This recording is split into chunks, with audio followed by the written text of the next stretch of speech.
इसके बाद हम अगला टॉपिक पढ़ेंगे, मूल्य सिद्धांत एवं सामाजिक अर्थशास्त्र। ठीक है। वीजर की पुस्तक सोशल इकोनॉमिक्स अर्थशास्त्र में एक उच्च कोटि की उपलब्धि है। ठीक है, जिसमें उन्होंने आधुनिक आर्थिक समाज के विकास के ऐतिहासिक एवं सामाजिक विश्लेषण के संबंध में आर्थिक विश्लेषण किया है। मतलब उन्होंने इसके अंदर ऐतिहासिक और सामाजिक विश्लेषण के संबंध में अपने आर्थिक विचार प्रस्तुत किए। ठीक है, उनकी यह कृति विश्व की प्रसिद्ध पुस्तकों में से एक है। मुख्य रूप से उन्होंने इस पुस्तक में विभिन्न आर्थिक क्रियाओं तथा अर्थव्यवस्थाओं की व्याख्या की है। ठीक है, वीजर के सामाजिक अर्थशास्त्र के विश्लेषण का अध्ययन निम्न 3 शीर्षकों के अंतर्गत किया जा सकता है। मतलब उनके जो भी विचार हैं अर्थशास्त्र के विश्लेषण के, जो भी चीज उन्होंने विचार प्रस्तुत किए हैं, उनको हम 3 शीर्षकों के अंतर्गत पढ़ेंगे तो हमें आसानी होगी, आराम से हम समझ सकेंगे। तो उनका पहला शीर्षक क्या है? आर्थिक गणना का विश्लेषण तथा विनिमय अर्थव्यवस्था। ठीक है, मिश्रित एवं समाजवादी अर्थव्यवस्था में राज्य की भूमिका। मतलब इसमें 2 चीजें आएंगी, आर्थिक गणना का विश्लेषण होगा तथा विनिमय अर्थव्यवस्था का डिस्क्रिप्शन होगा, और मिश्रित एवं समाजवादी दोनों अर्थव्यवस्थाओं में किसकी भूमिका? राज्य की। दूसरा है उनका पूंजीवाद का विश्लेषण, इसमें केवल पूंजीवाद का ही विश्लेषण करेंगे वो। ठीक है, तीसरे में मिश्रित अर्थव्यवस्था की रूपरेखा, कि मतलब मिश्रित अर्थव्यवस्था में इसको हम कैसे समझ सकते हैं। ठीक है, तो हम फर्स्ट वाला पढ़ते हैं फिर। ठीक है, जिसमें पूंजीवाद और दोनों के बारे में राज्य की भूमिका बताई जाएगी। ठीक है, वीजर ने समाज के विभिन्न रूपों में आर्थिक गणना का जो विवेचन किया है, ठीक है, वह आंग्ल कल्याणकारी अर्थशास्त्र के समकक्ष ऑस्टिन विचारधारा का विवेचन है। यह विभिन्न प्रकार की आर्थिक प्रणालियों का तुलनात्मक अध्ययन है, जिसमें अलग अलग आर्थिक प्रणालियों का क्या तुलनात्मक अध्ययन किया जाएगा, जिसमें संपत्ति के अधिकारों एवं आर्थिक निर्णयों में भेद रहता है। ठीक है, प्रत्येक निजी व्यक्ति अपनी आर्थिक समस्या का आदर्श हल निकालने के लिए अपनी उपयोगिता को अधिकतम करना चाहता है। मतलब जो भी उसे अर्थ रूप में आर्थिक समस्या किसी निजी व्यक्ति, मतलब पर हेड, पर व्यक्ति की बात हो रही है। ठीक है, अपनी आर्थिक समस्या का हल निकालने के लिए भी क्या करता है? अपनी उपयोगिता को अधिकतम करना चाहता है। ठीक है, विनिमय अर्थव्यवस्था विनिमय मूल्यों को अधिकतम करना चाहती है। मतलब जो भी आदान प्रदान के अर्थव्यवस्था है, वो आदान प्रदान के मूल्यों को क्या करना चाहती है? अधिकतम करना चाहती है। ठीक है, और राज्य क्या करना चाहता है? राज्य सामाजिक उपयोगिता को अधिकतम करना चाहता है। राज्य समाज की जो भी उपयोगिता है उसको अधिकतम करना चाहता है। ठीक है, इस प्रक्रिया में निजी उद्यमी का विनिमय मूल्य को अधिकतम करने में राज्य के उद्देश्य से संघर्ष होता है। मतलब निजी उद्यमी और राज्य दोनों में आपस में संघर्ष होता है। ठीक है, वीजर का मत है कि किसी भी अर्थव्यवस्था में उपयोगिता वितरण को अधिकतम करने का लक्षण समान रूप से विद्यमान रहता है। हर अर्थव्यवस्था में ऐसा होता ही है। ठीक है, यह लक्षण विद्यमान होता है, इसलिए समाजवादी या पूंजीवादी व्यवस्था में इससे संबंधित नियमों की समानता रहनी चाहिए। ठीक है, ये जो भी नियम है इसकी क्या होना चाहिए? संबंधित नियमों की समानता रहनी चाहिए। समाजवादी व्यवस्था हो और पूंजीवादी व्यवस्था हो, कोई सी भी हो। ठीक है, उनके अनुसार ह्रासमान उपयोगिता के कारण आर्थिक मूल्यों के निर्धारण में आरोही प्रणाली का महत्वपूर्ण स्थान है। ठीक है, यानी घटती हुई प्रणाली होनी चाहिए। ठीक है, उनका मत है कि वितरण की समस्या में श्रम मूल्य सिद्धांत कोई हल प्रस्तुत नहीं करता। ठीक है, श्रम मूल्य सिद्धांत वितरण की समस्या में कोई हल प्रस्तुत नहीं करता। उनके अनुसार राज्य जिन सामाजिक मूल्यों को अधिकतम करना चाहता है, मतलब राज्य जो भी सामाजिक मूल्यों को अधिकतम करने की बात कह रहा है, वो सभी क्या होते हैं? अस्पष्ट होते हैं। मतलब हमें स्पष्ट रूप से दिखाई नहीं देते हैं, वे उनकी गणना नहीं की जाती। पर सामाजिक नीतियों के निर्धारण में विनिमय मूल्यों को भी, जिनकी गणना संभव है, प्रमाण नहीं माना जा सकता। ठीक है, सामाजिक नीतियों के निर्धारण में भी तो विनिमय मूल्य होंगे, जिनकी गणना क्या होती है? पॉसिबल नहीं है, तो प्रमाण नहीं माना जा सकता। साधनों के उचित वितरण एवं आर्थिक गणना संभव बनाने के लिए वीजर ने एक विनिमयशील अर्थव्यवस्था में स्वतंत्र बाजार के कार्यों पर बल दिया। मतलब एक बाजार क्या होना चाहिए, स्वतंत्र होना चाहिए। ठीक है, विनिमयशील अर्थव्यवस्था में बाजार के स्वतंत्र कार्य होने चाहिए। किसी भी समाज के साधनों के वितरण में जिन सामाजिक विचारों को स्थान दिया जाना चाहिए, वीजर के अनुसार वितरण में किनको देना चाहिए, और शिक्षा और सुरक्षा, इन दो चीजों को क्या देना चाहिए, वितरण में स्थान देना चाहिए। मतलब ठीक है, समझ गया। अब अगला है नंबर 2, पूंजीवाद का विश्लेषण। इससे पहले हमने पढ़ा पूंजीवाद और समाजवाद दोनों के राज्य में भूमिका। ठीक है, अब हम केवल पूंजीवाद का मतलब होता है कि व्यक्तिगत, ठीक है, आप अपनी पूंजी लगाकर जो भी उत्पादन करते हैं, प्रोडक्शन करते हैं, उसके बारे में बात हो रही। ठीक है, वीजर ने प्रमुख रूप से पूंजीवाद के अंतर्गत होने वाली प्रतियोगिता को की लाभदायक होने की अपेक्षा हानिकारक बताया। मतलब वीजर ने ये कहा कि पूंजीवाद के अंतर्गत जो भी प्रतियोगिता होती है वो लाभदायक नहीं होती है। ठीक है, वो हानिकारक होती है, उससे हानियां होती हैं।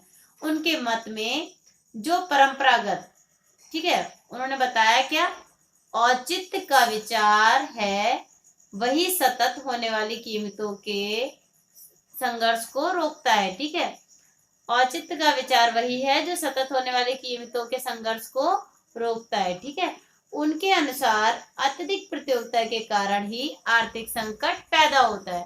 ठीक है, जब बहुत ज्यादा प्रतियोगिता होगी मार्केट में तो बहुत ज्यादा संकट, आर्थिक संकट पैदा हो जाएगा। ठीक है, वीजर का मत है कि प्रतिष्ठित अर्थशास्त्रियों ने बड़े पैमाने पर होने वाली प्रतियोगिता के प्रतिकूल प्रभावों पर सही ढंग से विचार नहीं किया। कि जो भी प्रतिष्ठित अर्थशास्त्री हुए उनसे पहले उन्होंने बड़े पैमाने पर जो भी प्रतियोगिता हो रही थी, ठीक है, उसके जो प्रतिकूल प्रभाव थे, मतलब हानिकारक प्रभाव को सही ढंग से विचार नहीं किया गया, उनके बारे में नहीं सोचा गया।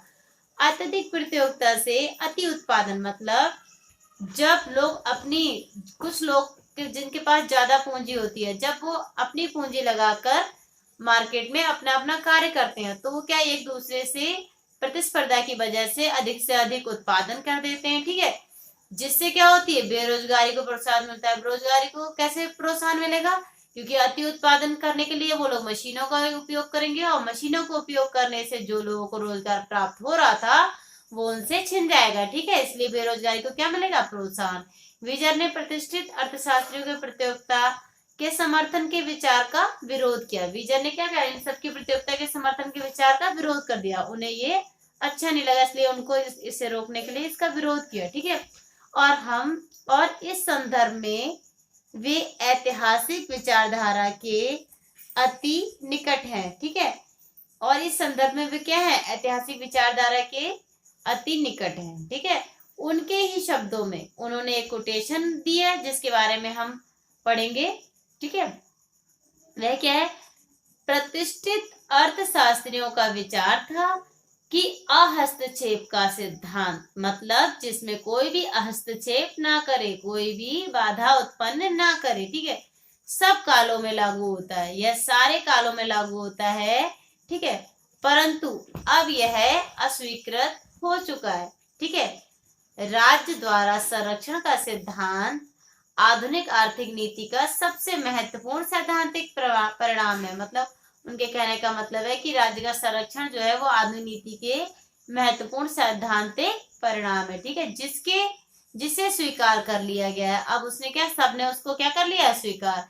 इस विचार की स्थापना करने एवं प्रतिष्ठित विचारधारा के दृढ़ सिद्धांत का खंडन करने का श्रेय किसको जाता है, जर्मन अर्थशास्त्रियों को। कहने का मतलब ये है कि यह सभी कालों में लागू होता है। ठीक है, अहस्तक्षेप का सिद्धांत, और अब ये अस्वीकृत हो चुका है। राज्य का संरक्षण का सिद्धांत आधुनिक आर्थिक नीति में सबसे महत्वपूर्ण परिणाम है। ठीक है, जिसे कि अब स्वीकार कर लिया गया है, और इसकी स्थापना का श्रेय किसको जाता है, जर्मन अर्थशास्त्रियों को। उनके अनुसार प्रतिष्ठित विचारकों का बिना किसी शर्त के प्रतियोगिता का समर्थन और एकाधिकार का निरपेक्ष रूप से विरोध वर्तमान संस्थाओं के लिए उचित नहीं है। ठीक है, उनके उनका मतलब है कि इस प्रतियोगिता में एकाधिकार, जिस मार्केट में एक ही का अधिकार होता है, ठीक है, आप पढ़ चुके हैं इसको, का निरपेक्ष रूप से विरोध, ठीक है, वर्तमान संस्थाओं के लिए उचित नहीं होगा, ठीक है। बीजर ने प्रतियोगिता पूंजीवाद की आर्थिक कमजोरी के स्थान पर उसकी सामाजिक बुराइयों की ओर ध्यान केंद्रित किया है। बीजर की प्रतियोगिता पूंजीवाद को क्या करा उन्होंने, किस चीज पे ध्यान दिया, सामाजिक बुराइयों पर, आर्थिक कमजोरी पर ध्यान नहीं दिया, ठीक है। उसके उनका ध्यान सबसे ज्यादा किस पे था, सामाजिक बुराइयों ने। उन्होंने पूंजीवाद को के 3 दोषों का वर्णन किया। उन्होंने कहा है कि जहां पूंजीवाद स्थित होता है वहां पर 3 दोष होते हैं, ठीक है। प्रथम क्या होगा, इससे संपत्ति के वितरण में असमानता पैदा होती है। इसका मतलब ये है कि जो धनी वर्ग होता है पूंजीवाद में, उसके पास देश की आधे से ज्यादा, किसी भी देश की आधे से ज्यादा धन होता है और बाकी धन उसकी आधी जनसंख्या पर होता है, इसलिए संपत्ति का वितरण क्या हो जाता है, असमान हो जाता है, किसी पे अधिक संपत्ति और किसी पे बहुत कम, या फिर किसी के पास कुछ भी नहीं। द्वितीय क्या है, पूंजीवाद के कारण ऊंची मौद्रिक मजदूरी से आकर्षित होकर मजदूर शहर के नए औद्योगिक क्षेत्र में आकर बसते हैं, ठीक है। इसमें क्या होता है, पूंजीवाद, जब कोई बड़ा पूंजीपति कोई औद्योग का निर्माण करता है तो वहां पे क्या होता है, ऊंची मौद्रिक मजदूरी मिलती है, वहां पे मजदूरी ज्यादा मिलती है, तो उससे आकर्षित होकर मजदूर क्या होते हैं, ग्रामीण इलाकों से शहर की ओर चले जाते हैं, ठीक है, और वहीं पर जाके बस जाते हैं। और उनके काफी संख्या में एकत्रित होने से कई सामाजिक बुराइयां पनपने का अवसर मिलता है। लेकिन उनके शहर में बसने से नई बस्तियां बनती हैं और वहां पे नई नई बुराइयां पनपने लगती हैं, या कोई भी प्रॉब्लम्स क्रिएट हो जाती है मार्केट में, ठीक है। समाज में एक क्या हो जाता है, एक बुराई का स्त्रीकरण हो जाता है, ठीक है। नंबर 3 क्या है, तृतीय हमारा क्या है, पूंजीवाद ने मालिक और मजदूरों के बीच उचित संबंध स्थापित नहीं किए हैं। जब एक धनी पूंजीपति अपने उत्पादन के लिए मजदूरों को अपनी कंपनी में स्थान तो देता है, लेकिन उनसे संबंध स्थापित नहीं करता है, ठीक है।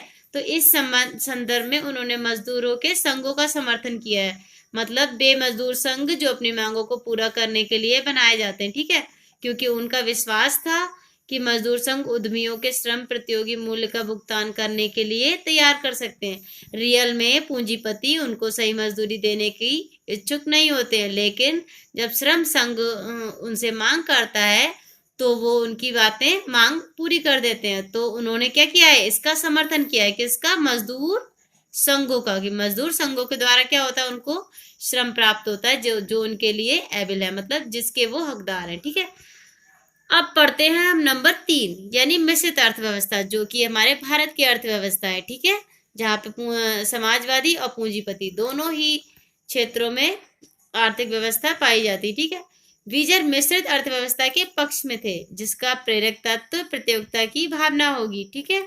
यद्यपि उन्होंने पूंजीवाद के अंतर्गत प्रतियोगिता की आलोचना की है, फिर भी उनका विश्वास था कि किसी भी अर्थव्यवस्था में बिना हानि पहुंचाए प्रतियोगिता के बिना काम नहीं चल सकता, ठीक है। उन्होंने इसकी आलोचना, पूंजीवाद की आलोचना की है, लेकिन फिर भी उनका विश्वास यह था कि किसी भी अर्थव्यवस्था में किसी को हानि पहुंचाए प्रतियोगिता के बिना काम नहीं चल सकता, क्योंकि प्रतियोगिता सबसे इम्पोर्टेंट चीज होती है। आप क्लास में ही देख लीजिए, अगर आपसे बेटर कोई होगा तभी आप उसके जैसा बनने का प्रयत्न करेंगे, ठीक है। तो प्रतियोगिता, किसी भी क्षेत्र में प्रतियोगिता बहुत इंपॉर्टेंट होती है, ठीक है। उनके अनुसार केवल प्रतियोगी विकेंद्रित प्रणाली ही अर्थव्यवस्था के लिए आवश्यक सामंजस्य एवं प्रलोभन प्रदान करती है। उनने क्या कहा कि केवल प्रतियोगी विकेंद्रित प्रणाली ही अर्थव्यवस्था के लिए आवश्यक सामंजस्य एवं प्रलोभन प्रदान करती है, मतलब अर्थव्यवस्था के लिए जो भी प्रलोभन, जिससे, मतलब प्रलोभन का मतलब होता है आप किसी को लालच दे रहे हो किसी चीज के लिए, ठीक है। वे मानते हैं कि समाजवादी व्यवस्था वितरण के प्रश्न को हल करती है, ठीक है, वितरण के प्रश्न को, मतलब धन का वितरण, ठीक है। समाजवादी अर्थव्यवस्था से क्या होता है, जब सरकार का पूरा हस्तक्षेप होगा तो सरकार क्या करेगी, किसी के पास अधिक धन नहीं रहने देगी, वो उसका वितरण क्या कर देगी, समान कर देगी। तो उन्होंने कहा है कि समाजवादी व्यवस्था से वितरण के प्रश्न को तो हल करती है, लेकिन इसके साथ ही हम इस प्रश्न की अवहेलना नहीं कर सकते कि इसका उत्पादन पर क्या प्रभाव पड़ता है। ठीक है, उत्पादन पर गलत ही प्रभाव पड़ेगा, क्योंकि सारा का सारा जो मतलब हस्तक्षेप होगा वो सरकार का होगा। ठीक है, वे कहते हैं कि केवल विनिमय अर्थव्यवस्था में ही आर्थिक शस्त्रों का दुरुपयोग नहीं होता, वरन समाजवादी व्यवस्था में भी स्वेच्छाचारिता पनप सकती है। मतलब कभी कभी समाजवादी अर्थव्यवस्था में भी स्वेच्छाचारिता, मतलब अपनी इच्छा से लोग कार्य कर सकते हैं। ठीक है, वीजर ने केवल संक्षेप में सामान्य निर्देशन दिए हैं, जिसके अनुसार स्वतंत्र व्यवस्था एवं राज्य नियंत्रण में संतुलन पैदा किया जा सकता है। उनके अनुसार एक स्वतंत्र व्यवस्था और राज्य नियंत्रण दोनों में क्या पैदा किया जा सकता है, एक संतुलन पैदा किया जा सकता है। ठीक है, यही मिश्रित अर्थव्यवस्था का पथ है। पथ मतलब रास्ता, मतलब मिश्रित अर्थव्यवस्था। उनका कहने का मतलब यह है कि समाजवादी से वितरण समान हो जाएगा। ठीक है, और पूंजीवादी से क्या हो जाएगा, जो भी समाजवादी बुराइयां हैं, जो भी मतलब चीजें हैं समाज, मतलब दोनों को जब हम लेंगे मिश्रित अर्थव्यवस्था में, तो दोनों की स्वतंत्र व्यवस्था और राज्य नियंत्रण दोनों किससे होगी, मिश्रित अर्थव्यवस्था से ही प्राप्त हो सकती है। उसका ये पद क्या है, मिश्रित अर्थव्यवस्था, जब हम दोनों चीजों में नियंत्रण पैदा कर सकते हैं। उन्होंने ग्रामीण और शहरी लगान एवं सट्टे तथा कंपनी के लाभ पर कर लगाने का समर्थन किया है। ठीक है, दोनों पे टैक्स जो लगाया जाता है, यानी शहरी लगान और सट्टे तथा कंपनी के लाभ पर कर, कि कंपनी कितना लाभ प्राप्त कर रही है उस पर टैक्स, ठीक है, लगाने का समर्थन किया है। इसके साथ ही उन्होंने पूर्ण समाजीकरण तथा उद्यमियों का अधिकार, पूर्ण समाजीकरण मतलब समाज का पूरी तरीके से उद्यमियों का अधिकार, ठीक है, इन दोनों के बीच के रास्ते को चुना है। वे एकाधिकार को नियंत्रित करने के पक्ष में थे, मतलब एकाधिकार नहीं होना चाहिए। ठीक है, किसी भी चीज पे एक का अधिकार नहीं होना चाहिए। लिस्ट के समान, लिस्ट क्या थे, एक अर्थशास्त्री थे, लिस्ट के समान वीजर ने भी राष्ट्र की उत्पादक शक्तियों को विकसित करने के लिए संरक्षण की नीति का समर्थन किया है। ये थे हमारे किसके, फ्रेडरिक वॉन वीजर के आर्थिक विचार। ठीक है, आपको अच्छी तरीके से समझ आया होगा। Good night.